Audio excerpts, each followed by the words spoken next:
Assalamualaikum warahmatullahi wabarakatuh.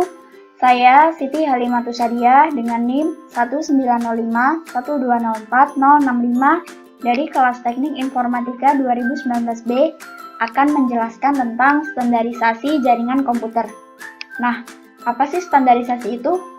Standarisasi sendiri merupakan sebuah aturan main atau protokol yang digunakan agar semua hal atau pekerjaan dapat berjalan dengan baik.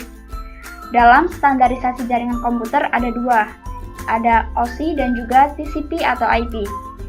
OSI layer dikembangkan oleh sebuah organisasi yang merupakan Badan Standarisasi Internasional ISO, dan juga pengembangan ini merupakan usaha untuk menstandarisasi komunikasi data antara berbagai vendor agar tidak terjadi monopoli, agar berbagai vendor pun dapat berkomunikasi. Sedangkan TCP/IP layer dikembangkan oleh DoD atau Department of Defense oleh US pada tahun 1970-an.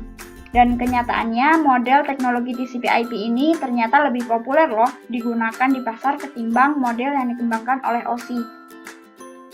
Selanjutnya yakni perbedaan OSI dan TCP/IP. Yang pertama, OSI layer terdapat 3 layer yang berkaitan dengan aplikasi, yakni ada application, presentation, dan session. Sedangkan dalam TCP/IP ada 1 layer saja, yakni hanya application. Yang kedua, proses komunikasi data di dalam jaringan secara fisikal untuk OSI layer dimodelkan dalam 2 layer, yakni ada data link dan juga physical layer. Sedangkan untuk TCP/IP dimodelkan dalam 1 layer, yakni hanya network access. Yang ketiga, dalam menjalankan proses komunikasi, OSI memiliki 7 layer, sedangkan untuk TCP/IP hanya memiliki 4 layer.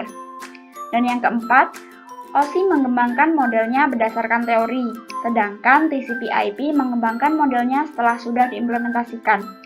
Dan juga, TCP/IP lebih populer untuk digunakan karena lebih sederhana ketimbang model OSI.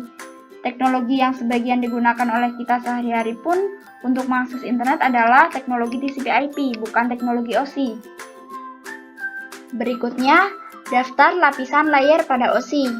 Ada application, presentation, session, transport, network, data link, dan physical.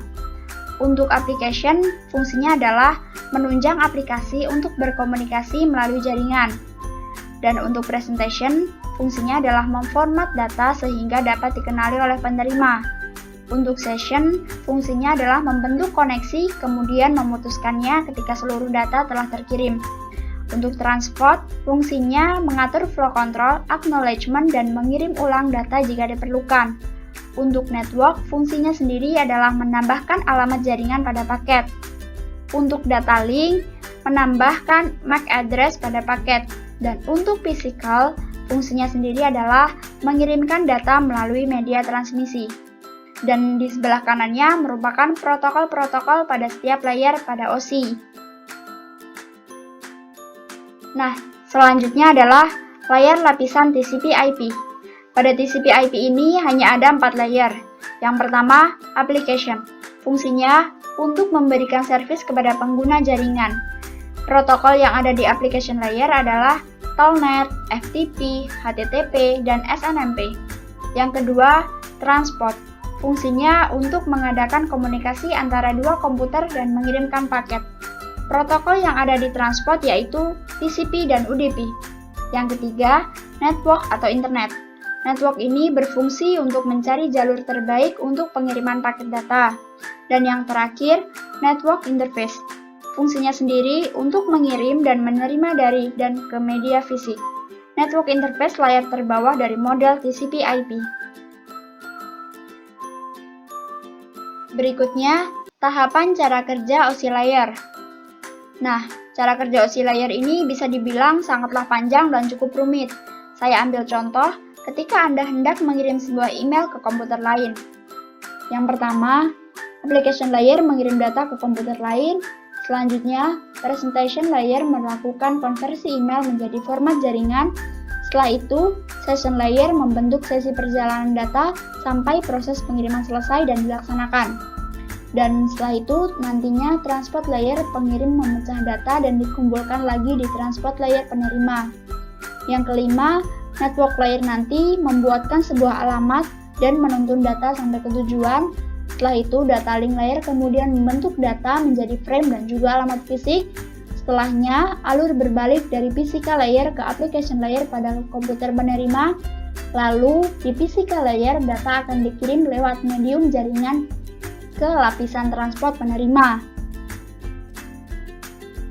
Pada jaringan internet terdapat dua jenis protokol yang umum digunakan.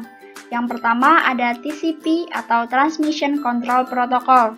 TCP merupakan suatu standar komunikasi yang dapat digunakan untuk bertukar data antar komputer oleh suatu komunitas yang tergabung melalui jaringan komputer.